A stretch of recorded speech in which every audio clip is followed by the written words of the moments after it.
Class 12 এর magnetic properties of matter যে চ্যাপ্টারটা পড়াচ্ছিলাম তার ফার্স্ট ফেজ এবং সেকেন্ড ফেজ আমি করিয়ে দিয়েছি, এদিকে থার্ড ফেজটা করাবো। তো থার্ড ফেজ করানোর আগে গত দিনে ক্লাসের একদম শেষ পর্যায়ে যে পার্টটা আমি পড়িয়েছিলাম, যে তিনটে ম্যাটার সম্পর্কে বলেছিলাম, ফেরোম্যাগনেটিক সাবস্টেন্স, প্যারাম্যাগনেটিক সাবস্টেন্স আর ডায়াম্যাগনেটিক সাবস্টেন্স, এইগুলো সম্পর্কে একটু সংক্ষেপে আমি কিছু বলবো। তারপর আমরা চলে যাব হচ্ছে আমাদের লাস্ট যে পার্টটা সেটাতে চলে যাব। তো আগের দিনই বলেছিলাম যে ফেরোম্যাগনেটিক সাবস্টেন্স হচ্ছে সেই সাবস্টেন্স গুলো যেগুলোকে ম্যাগনেটিক ফিল্ডের মধ্যে রাখলে they are strongly attracted by the magnetic field and they when they put into they are put into magnetic field under the influence of the magnetic field they are converted into temporary magnet.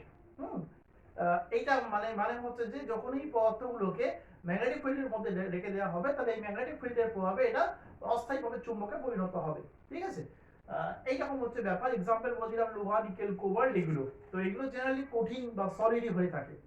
Paramagnetic substance হচ্ছে যে এই ধরনের substance গুলো কি হয়, weakly attracted by the magnetic field, attracted by the magnetic field but not strongly, weakly attracted by the magnetic field মানে magnetic field দ্বারা ক্ষীণভাবে আকৃষ্ট হয়।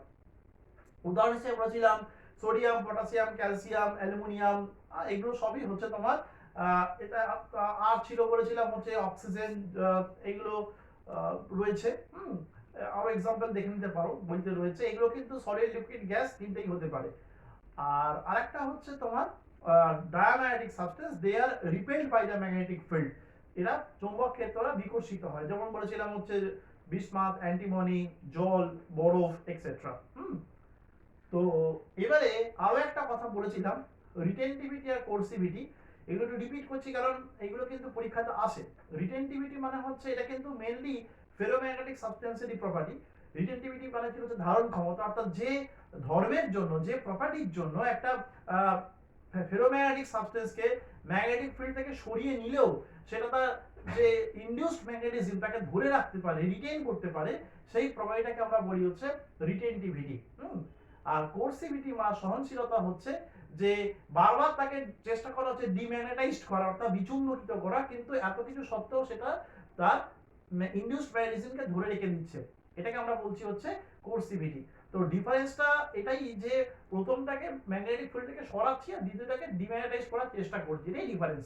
আর দুটোই কিন্তু হচ্ছে ফেরোম্যাগনেটিক সাবস্টেন্সের প্রপার্টি। আর এই রিটেনটিভিটি প্রপার্টিটার উপর বেস করে বলেছিলাম যে পার্মানেন্ট ম্যাগনেট অর্থাৎ স্থায়ী চুম্বক তৈরির জন্য কিন্তু ইস্পাত বা steel is more preferable than soft iron. যে কাঁচা লোহা থেকে কিন্তু স্টিল বা ইস্পাত কিন্তু অনেক বেশি গ্রহণযোগ্য। তার কারণটা হচ্ছে ইস্পাত বা স্টিলের ক্ষেত্রে এই রিটেনটিভিটি অর্থাৎ ধারণ ক্ষমতাটা অনেক বেশি হয়, অর্থাৎ ওকে ম্যাগনেটিক ফিল্ডে রাখা মাত্রই ও কিন্তু সঙ্গে সঙ্গে চুম্বকে পরিণত হয় না। আর একবার যখন ও চুম্বকে পরিণত হয়ে যায় অর্থাৎ ম্যাগনেটাইজড হয়ে যায়, ওকে তুমি ম্যাগনেটিক ফিল্ড থেকে সরিয়ে নেওয়ার পরও কিন্তু ওর মধ্যে ইনডিউসড ম্যাগনেটিজমটা বেশ কিছুক্ষণ ধরে থেকে যায়, অর্থাৎ ওটা তখন প্রায় একটা পার্মানেন্ট ম্যাগনেট বা স্থায়ী চুম্বক হিসেবে বিহেভ করে, যেটা কিন্তু সফট আয়রনের মধ্যে দেখা যায় না। সেই কারণে পার্মানেন্ট ম্যাগনেট প্রস্তুত করার জন্য steel is more preferable then soft iron.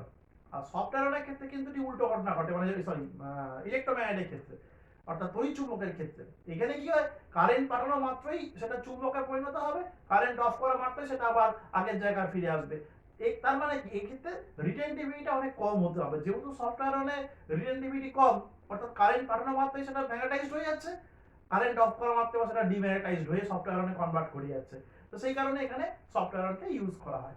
যাই হোক, তো এখানে একটা কথা বলি, সেটা হচ্ছে প্যারাম্যাগনেটিক সাবস্টেন্সের ক্ষেত্রে একটা প্রপার্টি আছে, সেটা হচ্ছে যে প্যারাম্যাগনেটিক সাবস্টেন্সে যদি টেম্পারেচার বাড়ানো হয় তাহলে দেখা যায় টেম্পারেচার বাড়ার সঙ্গে সঙ্গে কাই, এটা কাই মানে ছিল হচ্ছে সাসেপ্টিবিলিটি পার ইউনিট মাস, অর্থাৎ একক ভরে চৌম্বক গ্রাহিতা বা চৌম্বক প্রবণতা, এটা কি হয় ইনভার্সলি প্রপোর্শনাল টু 1/t, এটা ইনভার্সলি প্রপোর্শনাল টু হচ্ছে 1/t হয়। ঠিক আছে, অর্থাৎ টেম্পারেচার বাড়ার সঙ্গে সঙ্গে এটা কিন্তু কমতে থাকে, অর্থাৎ এটা শুধু এটাও নয়, কি হয় যে ওর সাসেপ্টিবিলিটি অর্থাৎ চৌম্বক প্রবণতা, ম্যাগনেটিক সাসেপ্টিবিলিটি অর্থাৎ চৌম্বক প্রবণতা এবং ম্যাগনেটিক পারমিয়েবিলিটি অর্থাৎ চৌম্বক যে ভেদ্যতা দুটোই কিন্তু টেম্পারেচার বাড়ার সঙ্গে সঙ্গে কমতে থাকে, ঠিক আছে।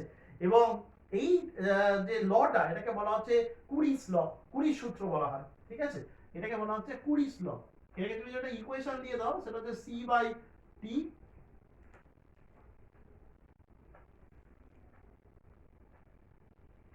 এটা হচ্ছে কুরিস ল।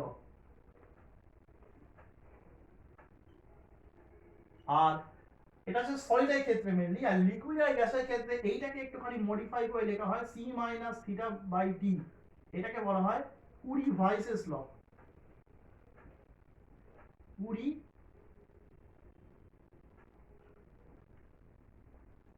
ভাইসেস ল, কুরি ভাইসেস ল, ঠিক আছে।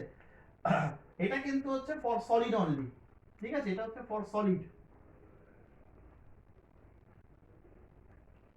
আর এটা হচ্ছে ফর লিকুইড অ্যান্ড গ্যাস, ঠিক আছে। এটা হচ্ছে কুরি ভাইসেস ল, এটা একটু জানার ছিল।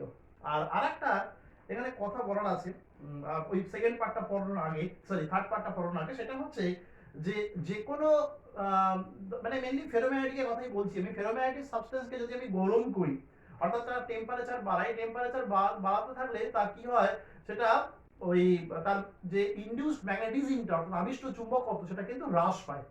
এবং টেম্পারেচার বাড়াতে বাড়াতে যে টেম্পারেচারে গিয়ে একটা ফেরোম্যাগনেটিক সাবস্টেন্স একটা প্যারাম্যাগনেটিক সাবস্টেন্সে কনভার্ট করে যায়, অর্থাৎ একটা অয়স্চুম্বকীয় পদার্থ পরাচুম্বকে পরিণত হয়, সেই টেম্পারেচারকে বা সেই তাপমাত্রাকে আমরা বলি হচ্ছে ওই অয়স্চুম্বকীয় পদার্থের 20 বিন্দু বা 20 পয়েন্ট। পরীক্ষায় কিন্তু প্রশ্ন আসে what is 20 point.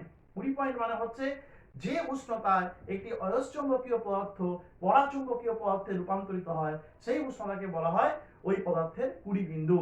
The temperature at which a ferromagnetic substance converts into a paramagnetic substance is called as or is known as Curie point, ঠিক আছে। এটা কিন্তু খুবই ইম্পর্টেন্ট জানার জন্য। যাই হোক, এটা দেখে নাও একবার। আচ্ছা, এইবারে আরেকটা জিনিস এখানে বড় আছে, সেটা হচ্ছে ম্যাগনেটিক স্ক্রিন বলে একটা ব্যাপার আছে। ম্যাগনেটিক স্ক্রিন,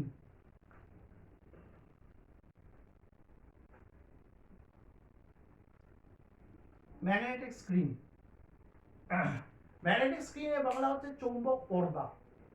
এটা ইলেকট্রোস্ট্যাটিক্সেও ছিল, আমি জাস্ট একটু বলছি পর্দার কাজ কি।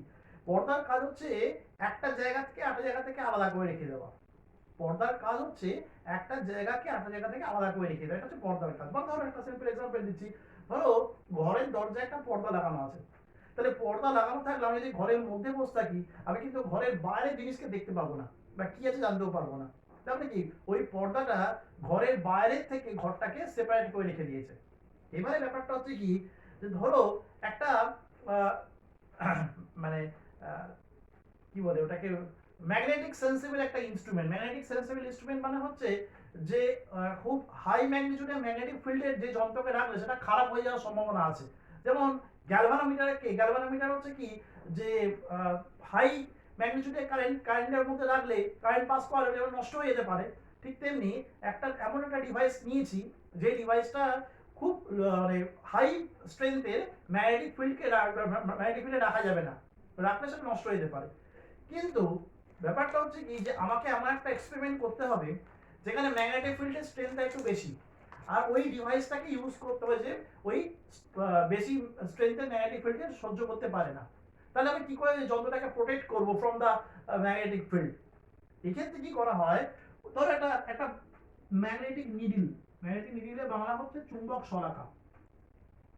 এই চুম্বক শলাকা বেশি স্ট্রেংথে ম্যাগনেটিক ফিল্ডকে সহ্য করতে পারে না, কিন্তু একে ইউজ করতে হবে ওই ম্যাগনেটিক ফিল্ডের আন্ডারে। তো কি করে প্রোটেক্ট করব? কি করা হয়, এর আন্ডারে একটা আয়রন কোর এরকম বা আয়রনের বেরিয়ার রেখে দেওয়া হয়। সফট আয়রনকে মেনলি প্রেফারেবল।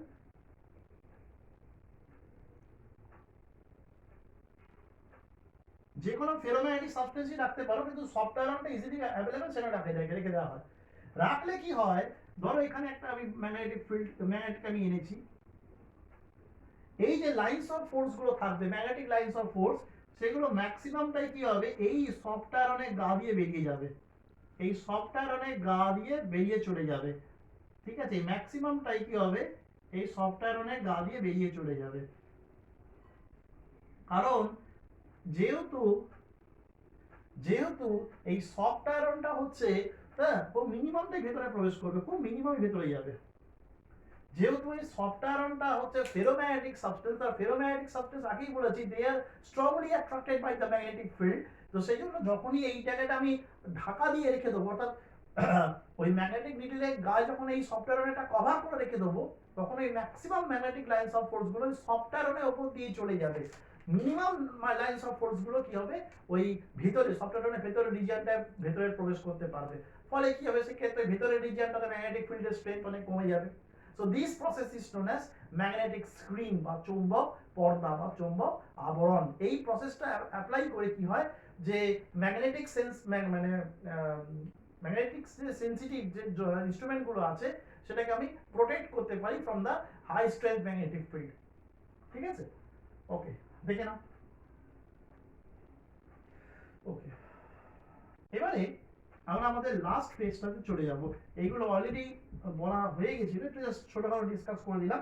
তোমরা একটা জিনিস খালি একটু বই থেকে পড়ে নেবে, সেটা হচ্ছে ফেরো প্যারা এবং ডায়াম্যাগনেটিক সাবস্টেন্সের মধ্যে একটা ডিফারেন্স রয়েছে, সেই ডিফারেন্সগুলো একটুখানি পড়ে নিতে হবে। এছাড়া আর কিছু আমার বলার নেই। আর এবারে আমরা নেক্সট পার্টটায় যাচ্ছি, সেটা হচ্ছে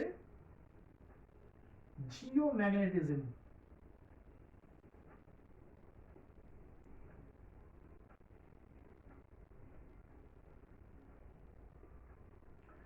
জিওম্যাগনেটিজমের বাংলা হচ্ছে ভূচুম্বকত্ব। এই বিষয়ে বিশেষ কিছু বলবো না, যেটুকু প্রয়োজন সেটুকুই বলবো। ঠিক আছে, কারণ এই বিষয়গুলো তোমরা অলরেডি ক্লাস 8 বা 7 সব জেনে এসছো, যে আর্থ ইটসেলফ এ হিউজ ম্যাগনেট, পৃথিবী একটা নিজে বিরাট চুম্বক, ওর দুটো চুম্বক মেরু আছে, নর্থ পোল সাউথ পোল। ঠিক আছে, এগুলো আমরা সকলেই জানি।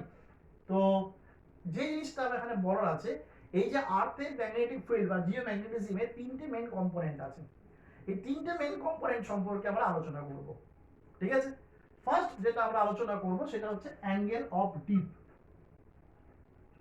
অ্যাঙ্গেল অফ ডিপ, ডিআইপি, এর বাংলা হচ্ছে বিনতি কোণ।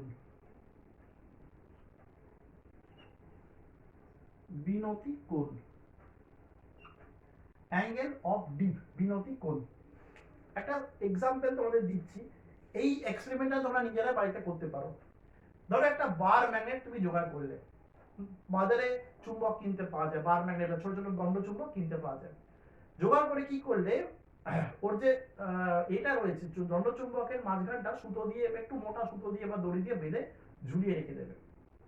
রাখলে সবাই জানি ওটা নর্থ সাউথ ডিরেকশনেই দাঁড়াবে। কিন্তু একটা বিষয় লক্ষ্য করবে, সেটা হচ্ছে চুম্বকটা কি এরকম স্ট্রেট দাঁড়িয়ে থাকবে? স্ট্রেট দাঁড়িয়ে থাকবে, স্ট্রেট দাঁড়িয়ে থাকবে না, ওটাই দেখবে একটু হেলে দাঁড়িয়ে আছে। এটা একটু হেলে দাঁড়িয়ে আছে।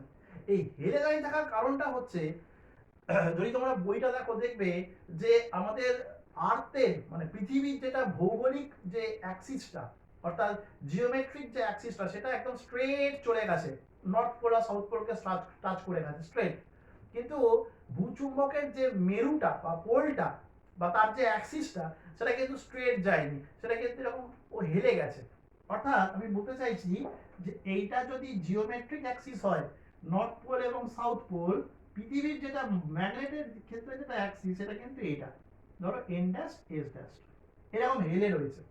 তাহলে যেহেতু এই অ্যাক্সিসটাই হেলে রয়েছে, সেহেতু একটা বার ম্যাগনেটকে আমি যদি তার সেন্টার অফ গ্র্যাভিটি থেকে, অর্থাৎ ভার কেন্দ্র থেকে দড়ি বেঁধে স্বাধীনভাবে ফ্রি ভাবে ঝুলিয়ে রেখে দিই, তাহলে ওটা কখনো স্ট্রেট এরকম থাকতে পারবে না, ওটাও কিন্তু একটু ঝুঁকে থাকবে।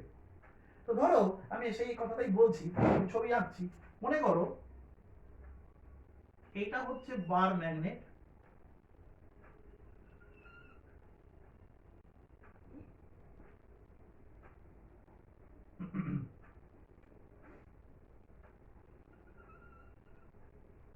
এটা হচ্ছে নর্থ পোল, এটা হচ্ছে সাউথ পোল, এটা হচ্ছে ওর অ্যাক্সিস। ঠিক আছে, আমি জিনিসটাকে এইভাবে ঝুলিয়েছি,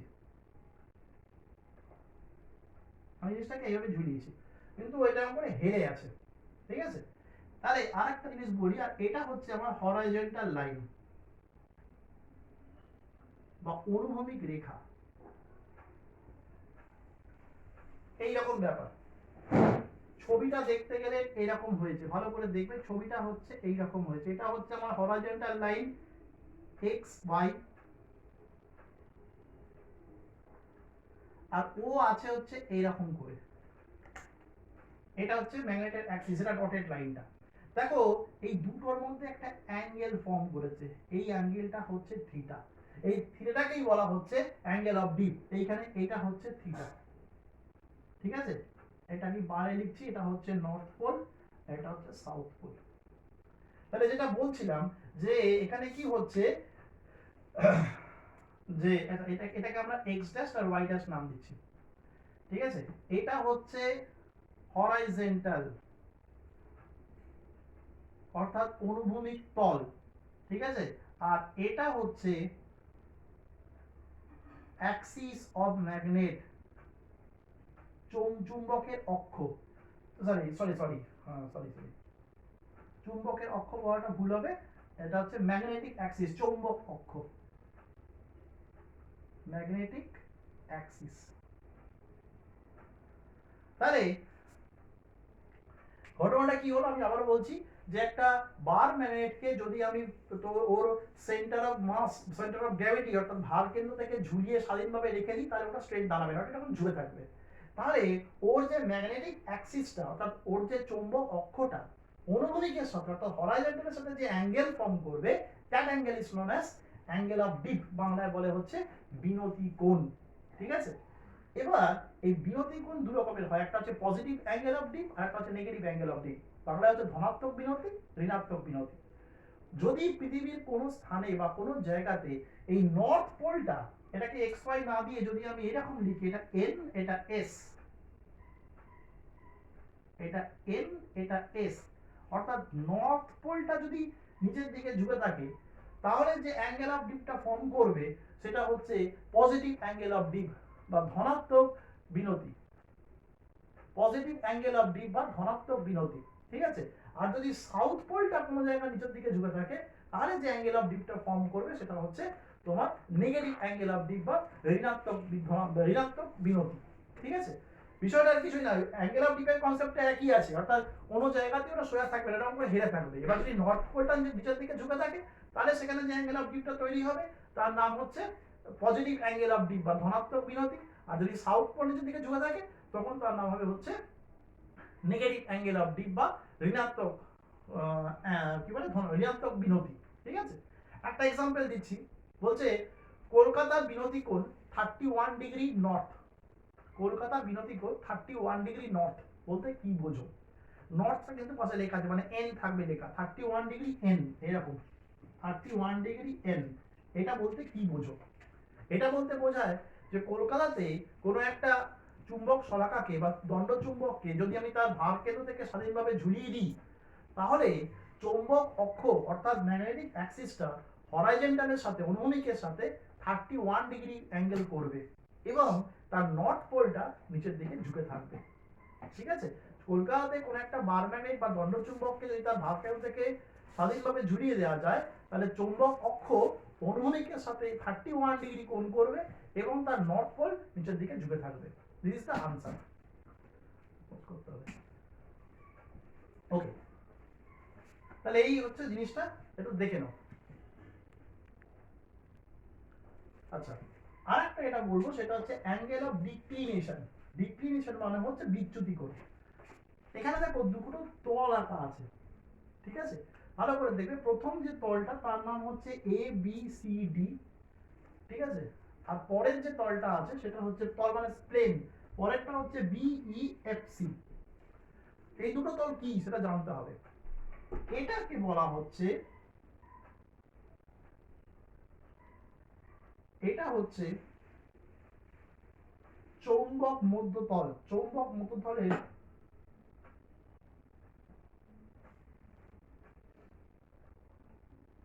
এটা ইংরেজি হচ্ছে ম্যাগনেটিক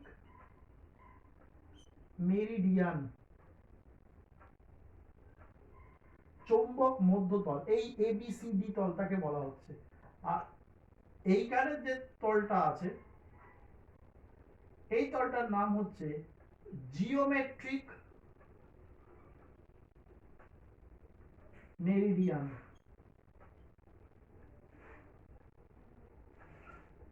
জিওমেট্রিক মেরিডিয়ান মানে হচ্ছে ভৌগোলিক মধ্যতল, ঠিক আছে। এটা হচ্ছে ম্যাগনেটিক মেরিডিয়ান মানে হচ্ছে চৌম্বক মধ্যতল, এটা হচ্ছে জিওমেট্রিক মেরিডিয়ান মানে হচ্ছে ভৌগোলিক মধ্যতল। এবার জিনিসটা বোঝাই, আমরা দুটো জিনিস দেখেছি, একটা হচ্ছে পৃথিবীর অ্যাক্সিস যেটা, অর্থাৎ যেটাকে আমরা ভৌগোলিক রেখা বলে থাকি, ভৌগোলিক অক্ষ, জিওমেট্রিক অ্যাক্সিস, সেটা স্ট্রেট একটা লাইন গেছে, নর্থ পোল আর সাউথ পোল, যেটা আমি ছবি এঁকেছিলাম একটু আগে, এটা হচ্ছে নর্থ পোল আর সাউথ পোল। আর এটা হচ্ছে পৃথিবীর যেটা গেছে, এটা হচ্ছে এন ড্যাশ, এটা এস ড্যাশ, ঠিক আছে। এটা হচ্ছে এই যে স্ট্রেট লাইনটা আঁকা হয়েছে, এটা হচ্ছে জিওমেট্রিক অ্যাক্সিস। জিওমেট্রিক অ্যাক্সিসের মানে হচ্ছে ভৌগোলিক ভৌগোলিক অক্ষ। আর এটা হচ্ছে ম্যাগনেটিক অ্যাক্সিস মানে হচ্ছে চুম্বক অক্ষ। এবার এটা যদি পারপেন্ডিকুলার একটা প্লেন কল্পনা করি, এই যে অ্যাক্সিসটা, এই অ্যাক্সিসের পারপেন্ডিকুলার একটা প্লেন কনসিডার করছি, আর এই অ্যাক্সিসটার থেকেও একটা পারপেন্ডিকুলারলি প্লেন কনসিডার করছি, সেই দুটো প্লেনের চেহারা হচ্ছে এইরকম, ঠিক আছে। ম্যাগনেটিক অ্যাক্সিস, পৃথিবীর যেটা ম্যাগনেটিক অ্যাক্সিস অর্থাৎ জিওম্যাগনেটিক অ্যাক্সিস যেটাকে বলা হয় ভূচুম্বক অক্ষ, সেই ভূচুম্বক অক্ষের যে লম্বভাবে যে তল কল্পনা করা হয়, সেই তলটাকে বলা হয় চৌম্বক মধ্যতল বা ম্যাগনেটিক মেরিডিয়ান। সেটা হচ্ছে এই ছবিতে এটা, অর্থাৎ ABCD বা DC তার বলবে, এটা হচ্ছে এই তলটা। আর ভৌগোলিক যে অক্ষ, তার উপর যে তলটা আমরা কল্পনা করব সেটা হচ্ছে এইটা BEFC, সেটা হচ্ছে জিওমেট্রিক মেরিডিয়ান। ভালো করে দেখো, এই দুটো তলের মধ্যে বা দুটো প্লেনের মধ্যে একটা অ্যাঙ্গেল ফর্ম করেছে, that angle is known as delta. এটা কি বলা হচ্ছে? ডেল্টা বা বিচ্যুতি কোণ। তাহলে যদি প্রশ্ন করে যে বিচ্যুতি কোণ বলতে আমি কি বুঝি, তখন বলতে হবে এরকম যে চৌম্বক মধ্যতল, কোন স্থানের চৌম্বক মধ্যতল এবং ভৌগোলিক মধ্যতলের মধ্যবর্তী যে কোণ, সেটাকে আমরা বলছি হচ্ছে ওই স্থানের বিচ্যুতি কোণ। The angle between geometric meridian and magnetic meridian of a place is known as angle of declination of that place. ঠিক আছে, তাহলে এটা হচ্ছে 2 নম্বর কোয়ান্টিটি। একটা শিখলাম অ্যাঙ্গেল অফ ডিপ, একটা শিখলাম অ্যাঙ্গেল অফ ডিক্লিনেশন। ওকে, ফাইনালি আমরা একটা জিনিস শিখব, সেটা হচ্ছে পৃথিবীর যে অক্ষটা মানে পৃথিবীর যে ম্যাগনেটিক অ্যাক্সিস, তার যে মোট প্রাবল্য সেটা মনে করো আই, সেটা গেছে এইখান দিকে, এইভাবে গেছে, এই অ্যাঙ্গেলটা হচ্ছে থিটা। থিটাটা কি? থিটাটা অলরেডি দেখেছি, সেটা হচ্ছে বিনতি কোণ, অ্যাঙ্গেল অফ ডিপ। তাহলে এই দিক বরাবর একটা কম্পোনেন্ট হবে, এই দিক বরাবর একটা কম্পোনেন্ট হবে, ভেক্টরের নিয়ম। এই দিক বরাবর যে কম্পোনেন্ট হবে তার সেটা হচ্ছে, দাঁড়াও বুঝতে হয়তো অসুবিধা হতে পারে, এই কম্পোনেন্টটা হচ্ছে তোমার কাজ করবে অ্যালং BA, এই দিকে এই কম্পোনেন্টটা হবে হচ্ছে I cos থিটা। এটাকে আমরা H দিয়ে ডিনোট করব, Hটা কি বলছি, আর এই দিকে হবে হচ্ছে I sin থিটা, এটাকে আমরা V দিয়ে ডিনোট করব। তো H মানে হচ্ছে horizontal component of geomagnetism,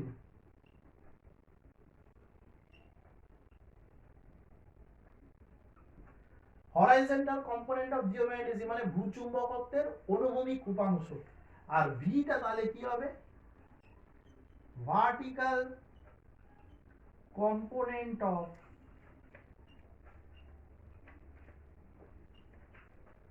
জিওম্যাগনেটিজম।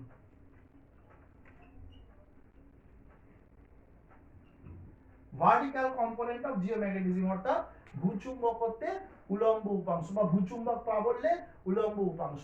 আইটা হচ্ছে ভূচুম্বক প্রাবল্য, ঠিক আছে, জিওম্যাগনেটিক ইন্টেন্সিটি বা ভূচুম্বক প্রাবল্য আইটা। একবার দেখে নাও জিনিসটা হলো। এবার দেখো, মন দিয়ে দেখবে, আমি এটা মুছে দিচ্ছি, লেখাগুলো মুছে দিচ্ছি, ছবিটা থাকুক। এই ছবি অনুসারে আমরা লিখতে পারি, আমি আগেই বলেছি h মানে হচ্ছে i cos থিটা, থিটা হচ্ছে অ্যাঙ্গেল অফ ডিপ বিনতি কোণ, v মানে হচ্ছে i sin থিটা। তাহলে therefore 2/1 we get v by h is equals to tan theta or v equal to h tan theta, ভীষণ ইম্পর্টেন্ট একটা formula, v equals to h tan theta, দেখা যাচ্ছে v equals to h tan theta, এটা হচ্ছে formula, ঠিক আছে, যেখানে এটা হচ্ছে relation between vertical component and horizontal component, v equals to h tan theta। এবার দেখো যদি থিটার মান 45 ডিগ্রি হয় তাহলে v equals to হচ্ছে h, তাহলে বলতে হবে, এটা প্রশ্ন আছে কিন্তু শর্ট কোশ্চেন, থিটা যদি 0 ডিগ্রি হয়, থিটা যদি 0 ডিগ্রি হয়, তাহলে থিটা যদি 0 ডিগ্রি হয় তাহলে সেক্ষেত্রে কি হবে তোমার tan 0, tan 0 তে কি হবে তোমার, এখানে যদি দেখা যায় tan 0 মানে 0, সেক্ষেত্রে কি হবে h টা 0 হবে, h থাকবে না, সরি ভুল বললাম, v থাকবে না, tan 0 মানে 0, সেক্ষেত্রে v থাকবে না। আর tan 90, tan 90 তে আবার h টা 0 হয়ে যাবে, tan 90 ইনফাইনাইট হয়। তার মানে ভূচুম্বক নিরক্ষরেখায় থিটা 0 মানে বলা, সেটা হচ্ছে নিরক্ষরেখা অর্থাৎ ইকুয়েটর যাকে বলা হয়, ইকুয়েটর মানে কিন্তু জিওমেট্রিক ইকুয়েটর নয়, জিওমেট্রিক ইকুয়েটর না মানে ভূচুম্বক নিরক্ষরেখা নয়, সরি ভৌগোলিক নিরক্ষরেখা নয়, ভূচুম্বক নিরক্ষরেখা অর্থাৎ জিওম্যাগনেটিক ইকুয়েটর যেটা বলতে হবে, ঠিক আছে। তাহলে ভূচুম্বকীয় নিরক্ষরেখায় যেখানে থিটা ইকুয়াল টু 0 সেখানে কিন্তু ভিটা 0 হবে কিন্তু h থাকবে। আবার ভূচুম্বকীয় পোলে মানে মেরুতে সেখানে থিটার ভ্যালুটা হচ্ছে 90 ডিগ্রি, 90 ডিগ্রি হলে সেখানে h 0 কিন্তু v থাকবে। আর when theta equal to 45 degree অর্থাৎ ভূচুম্বকীয় 45 ডিগ্রি অক্ষাংশে বা ল্যাটিটিউডে সেখানে কিন্তু v ইকুয়াল টু হচ্ছে h। এগুলো কিন্তু শর্ট কোশ্চেন আছে। আর এখান থেকে i টাও বের করা যায়, জাস্ট কিছুই না, স্কোয়ারিং এন্ড অ্যাডিং করলেই i টা বেরিয়ে যাবে, i ইকুয়ালস টু হচ্ছে √ of v square plus h square. এই হচ্ছে তিনটে বেসিক জিনিস ছিল, এখান থেকেই আমাদের অঙ্কগুলো থাকবে, ঠিক আছে। তাহলে কি কি শিখলাম, অ্যাঙ্গেল অফ ডিপ বিরতি কোণ সেটাকে থিটা দিয়ে রিপ্রেজেন্ট করা হয়, অ্যাঙ্গেল অফ ডিক্লিনেশন বিচ্যুতি কোণ সেটাকে ডেল্টা দিয়ে রিপ্রেজেন্ট করা হয়, আর হরাইজন্টাল কম্পোনেন্ট আর ভার্টিক্যাল কম্পোনেন্টের মধ্যে relation v equals to h tan theta আর i ইকুয়ালস টু হচ্ছে √ of v square plus h square. এই চ্যাপ্টারটা যাবতীয় যে জিনিস ছিল মোটামুটি, আরো কিছু আছে যেগুলো দরকার নেই, তো এইগুলোই মেইনলি আছে, এখানেই এটা শেষ হলো, ভালো করে দেখে নাও, হয়ে গেছে।